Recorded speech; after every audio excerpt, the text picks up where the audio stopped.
Salam sejahtera untuk kita semua.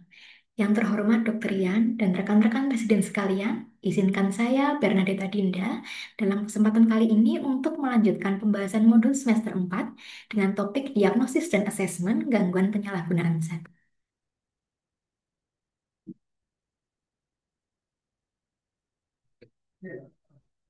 Untuk tujuan pembelajaran kita, setelah mengikuti pembahasan modul kali ini, peserta didik diharapkan dapat memiliki pengetahuan dan keterampilan dalam menegakkan diagnosis dan melakukan asesmen pada orang dengan gangguan penyalahgunaan zat.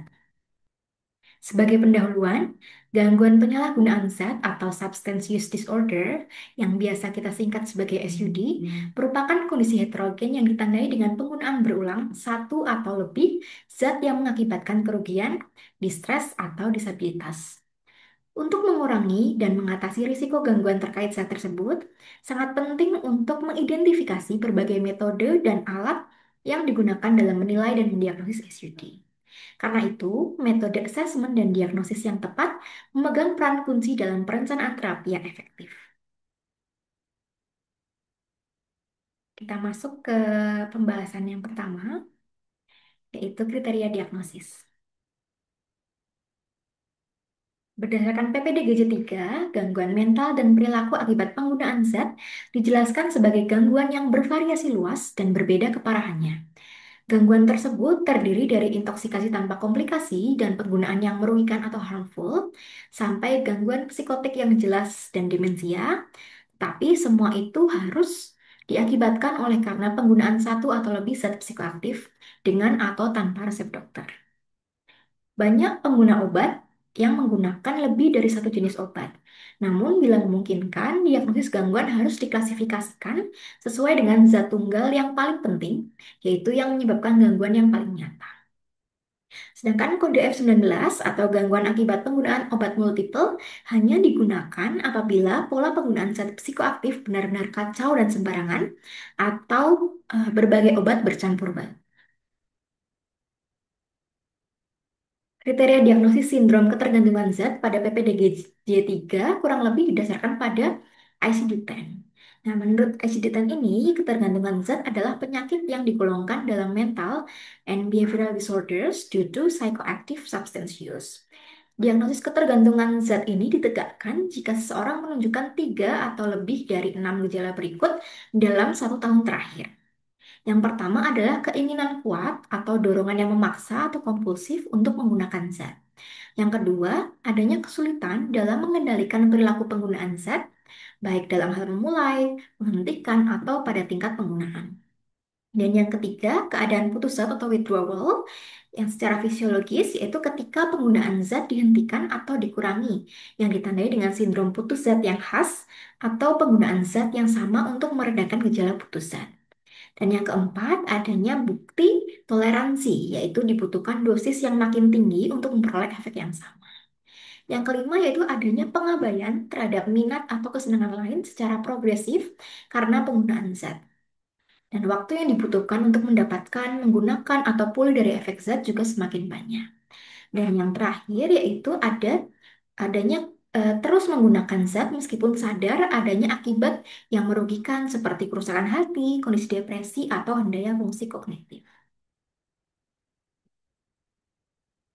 Sedangkan kriteria diagnosis gangguan penggunaan zat menurut DSM-5 adalah sebuah pola penggunaan zat yang bermasalah yang menyebabkan penurunan atau distres yang signifikan secara klinis dengan setidaknya 2 dari 11 gejala berikut yang terjadi dalam 12 bulan. Yang pertama yaitu menggunakan zat dalam jumlah lebih besar atau periode lebih lama dari yang diinginkan. Yang kedua, keinginan terus-menerus atau upaya gagal untuk mengurangi atau mengontrol penggunaan zat. Yang ketiga yaitu menghabiskan banyak waktu untuk mendapatkan, menggunakan, atau pulih dari efek zat. Yang keempat, adanya dorongan atau keinginan kuat atau craving untuk menggunakan zat. Yang kelima, penggunaan berulang yang mengakibatkan kegagalan untuk memenuhi kewajiban di rumah, sekolah, atau tempat kerja. Yang keenam, terus menggunakan zat meskipun ada masalah sosial atau interpersonal berulang yang disebabkan atau diperparah oleh zat. Yang ketujuh, berkurangnya aktivitas sosial, pekerjaan, atau rekreasi karena penggunaan zat. Yang kedelapan, penggunaan berulang dalam situasi yang berbahaya secara fisik. Yang sembilan, Melanjutkan penggunaan zat meskipun mengetahui adanya masalah fisik atau psikologis yang disebabkan atau diperburuk oleh zat. Dan yang ke-10 yaitu adanya toleransi, yaitu kebutuhan untuk meningkatkan dosis untuk mencapai efek yang diinginkan atau efek yang menurun dengan dosis yang sama. Dan yang terakhir yaitu adanya withdrawal, yaitu sindrom putus zat atau menggunakan zat lain untuk menghilangkan gejala putus zat. Dari 11 kriteria yang telah kita simak bersama, DSM-5 mengelompokkan ke dalam 4 kategori, yaitu yang pertama gangguan kendali atau impaired control, yang itu dari kriteria 1 sampai 4. Yang kedua ada gangguan sosial atau social impairment di kriteria 5 sampai 7. Yang ketiga ada penggunaan berisiko atau risky use, kriteria 8 sampai 9. Dan yang keempat adalah kriteria farmakologis atau pharmacological kriteria pada poin 10 sampai 11. DSM-5 juga memperkenalkan tingkat keparahan berdasarkan jumlah kriteria yang terpenuhi, yaitu ringan jika terpenuhi 2 sampai 3 gejala, sedang 4 sampai 5 gejala, dan berat jika lebih dari 6 gejala yang terpenuhi. Berikut adalah tabel perbandingan kriteria diagnosis dari ICD-10 dan PPDGJ-3 dengan kriteria dari DSM-5. Dari aspek konsep utama, yaitu pada ICD-10 atau PPDG-3 mendefinisikan sebagai sindrom ketergantungan dan berfokus pada kompulsif dan juga fisiologis. Sedangkan di DSM-5 menggunakan terminologi gangguan penggunaan zat yang berfokus pada konsep spektrum atau dimensional. Untuk jumlah kriterianya, pada ICD-10 dan PPDG-3 menggunakan 6 kriteria dan pada DSM 11 kriteria. Untuk ambang diagnosisnya, pada ICD-10 minimal 3 dari 6 kriteria dan pada DSM-6 minimal 2 dari 11 kriteria. Untuk penilai keparahannya, hanya DSM-5 yang menggunakan sistem gradasi ringan sedang berat. Dan untuk kriteria khasnya pada ICD-10 atau PPDG-3 menggunakan fokus kompulsi dan pengabaian aktivitas lain. Dan DSM-5 menambahkan craving secara eksplisit. Dari struktur diagnosisnya pada ICD-10 atau PPDG-3, diagnosis sindrom ketergantungan terpisah dari penggunaan yang merugikan. Dan pada DSM-5, dia menggabungkan penyalahgunaan dan ketergantungan menjadi satu diagnosis tunggal. Berikut adalah kriteria diagnosis penggunaan yang merugikan berdasarkan PPDGJ-3, yaitu adanya pola penggunaan zat psikoaktif yang merusak kesehatan, yang dapat merusak fisik atau mental. Kemudian yang kedua adanya pola penggunaan yang merugikan, sering dikecam oleh pihak lain, dan seringkali disertai berbagai konsekuensi sosial yang tidak diinginkan. Yang ketiga yaitu tidak ada sindrom ketergantungan, gangguan psikotik atau bentuk spesifik lain dari gangguan yang berkaitan dengan penggunaan obat atau alkohol. Selanjutnya, PPDG-3 juga menjelaskan keadaan putus zat yang didefinisikan sebagai yang pertama, keadaan uh, putus zat merupakan salah satu indikator dari sindrom ketergantungan dan diagnosis sindrom ketergantungan zat harus turut dipertimbangkan. Yang kedua, keadaan putus zat hendaknya dicatat sebagai diagnosis utama. Bila hal ini merupakan alasan rujukan dan cukup parah, sampai memerlukan perhatian medis secara khusus. Nah, yang ketiga, gejala fisik bervariasi sesuai dengan zat yang digunakan. Gangguan psikologis, misalnya ansietas, depresi, dan gangguan tidur, merupakan gambaran umum dari keadaan putus zat ini. Dan yang khas adalah pasien akan melaporkan bahwa gejala putus zat ini akan mereda dengan meneruskan penggunaan zat. Salah satu keadaan putus zat yang perlu kita diagnosis secara khusus adalah apabila terdapat komplikasi delirium, termasuk delirium tremens, yaitu delirium akibat dari putus alkohol secara absolut atau relatif pada pengguna yang ketergantungan berat dengan riwayat penggunaan yang lama. Onset delirium tremens ini biasanya terjadi sesudah putus alkohol. Keadaan gaduh gelisah toksik atau toxic confusional state yang berlangsung singkat tapi ada kalanya dapat membahayakan jiwa yang disertai gangguan somatik. Ada juga gejala prodromalnya seperti insomnia, gemetar, dan ketakutan. Dan onset dapat didahului juga dengan kejang setelah putus zat. Ada trias yang klasik, yaitu yang pertama adanya kesadaran berkabut dan juga kebingungan. Yang kedua adanya halusinasi dan ilusi yang hidup atau vivid yang mengenai salah satu panca indera atau sensory modality. Yang tiga adanya tremor berat. Biasanya dapat ditemukan juga waham, agitasi, insomnia, atau siklus tidur yang terbalik dan aktivitas otonomik yang berlebihan. Kita masuk ke pembahasan selanjutnya, yaitu mengenai klasifikasi zat. Menurut DSM-5, gangguan terkait zat dibagi menjadi 10 kelas, yaitu alkohol, kafein, kanabis, halusinogen, inhalansia, opioid, sedatif hipnotik dan ansiolitik, stimulan, nikotin atau rokok, dan yang lainnya. Sedangkan ada sedikit perbedaan klasifikasi pada PPDG3 yang dirinci pada kode diagnosis F10 sampai F19, yaitu F10 alkohol, F11 opioida, F12 kanabis, F13 sedativa atau hipnotika, F14 kokain, F15 stimulansia lain termasuk kafein, F16 halusinogenika, F17 tembakau, F18 pelarut yang mudah menguap, F19 zat multiple dan lainnya. Selanjutnya kita masuk ke bahan assessment atau penilaian klinis.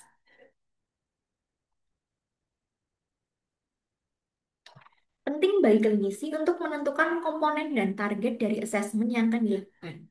Komponen dan target penilaian klinis ini pada kasus EGD bisa bervariasi pada settingan kesehatan, misal di vaskes primer, IGD, dan tempat rehabilitasinya. Dan penilaian harus bersifat kolaboratif, yaitu mempertimbangkan tujuan pemeriksaan dan melibatkan pihak-pihak terkait.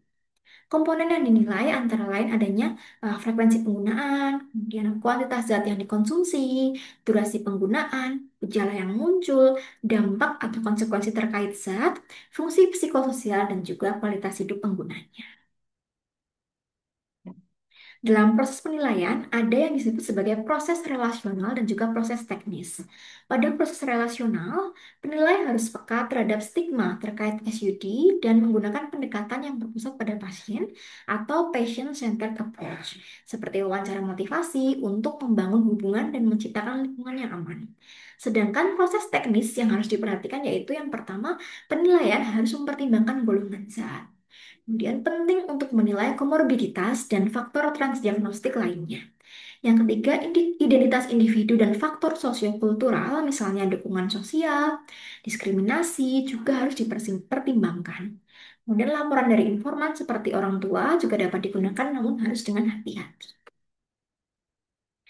Penilaian SUD dapat dibagi menjadi yang pertama screening, yaitu digunakan instrumen singkat untuk menentukan risiko atau probabilitas SUD. Contohnya adalah screening to brief intervention atau S2PI, dan brief screener for tobacco, alcohol and other drugs atau BSTAD, kemudian alcohol use disorders identification test atau audit yang mungkin lebih familiar bagi kita. Sedangkan untuk diagnosis kategoris menggunakan wawancara klinis terstruktur atau semi terstruktur yang digunakan untuk diagnosis formal. Contohnya adalah menggunakan Structured Clinical Interview for DSM-5 atau SCID-5. Dan penting untuk mempertimbangkan sifat psikometrik dari instrumen yang kita gunakan, yaitu reliabilitas dan validitasnya, terutama terkait sampel target atau subjek dari instrumen tersebut seperti usianya, ras, etnis, dan lain sebagainya. Identifikasi zat psikoaktif yang digunakan dapat dilakukan berdasarkan yang pertama data laporan individu terkait atau laporan pihak ketiga. Yang kedua, analisis objektif dari spesimen urin, darah, dan sebagainya. Yang ketiga, ditemukannya sampel obat pada pasien. Dan yang keempat, adanya tanda dan gejala klinis pada pasien. Dan selalu dianjurkan untuk mencari lebih dari satu bukti yang menguatkan. Sedangkan untuk melakukan pemantauan SUD dapat dibagi menjadi yang pertama untuk perkembangan terapinya, kita pantau konsumsinya untuk mengukur jumlah zat yang digunakan saat ini dengan timeline followback atau TLFP. Kemudian untuk mengukur craving atau dorongan menggunakan zat dapat digunakan Pan Alcohol Craving Scale untuk alkohol atau PACS. Dan untuk mengukur gejala putus obat atau withdrawal dapat digunakan Clinical Opiate Withdrawal Scale atau COWS. Dan untuk mengukur fungsi psikososial secara keseluruhan, termasuk kesehatan fisik, mental, dan juga kualitas hidup, dapat digunakan ASI, Addiction Severity Index, dan juga World Health Organization Quality of Life Scale Brief atau WHO QOL BRI. Setelah melakukan penilaian yang komprehensif, kita dapat menegakkan diagnosis 5 aksis atau multi-axial evaluation yang terdiri dari aksis satu, sindrom klinis dan kondisi non-mental, aksis 2, gangguan perkembangan dan gangguan kepribadian, aksis 3 yaitu gangguan fisik, aksis 4 stresor psikososial, dan aksis 5 penyesuaian diri berdasarkan skala GAF. Sebagai simpulan dan rekomendasi, prinsip dan langkah-langkah dalam melakukan asesmen pada SUD dapat dirangkum menjadi yang pertama adanya refleksi diri, yaitu penilai harus merefleksikan ada atau tidaknya bias pribadi. Yang kedua harus melakukan pendekatan holistik, yaitu melihat pasien sebagai pribadi seutuhnya, termasuk karakternya, komorbiditas, dan juga faktor sosial budaya. Dan yang ketiga harus berkolaborasi. Jadi pilih target penilaian yang sesuai dengan tujuan pasien. Yang keempat, pendekatan dimensional, yaitu mendekatkan em, atau melakukan pendekatan secara dimensional dibandingkan diagnosis kategoris yang murni karena melibatkan informasi yang lebih detail. Dan yang kelima, yaitu integrasi data, itu untuk menggabungkan semua informasi secara holistik, termasuk laporan informan dengan segala keterbatasannya. Berikut adalah referensi yang saya gunakan. Sekian presentasi saya, semoga bermanfaat bagi kita semua. Terima kasih dan mohon masukannya, Dokter Yan dan rekan-rekan sekalian.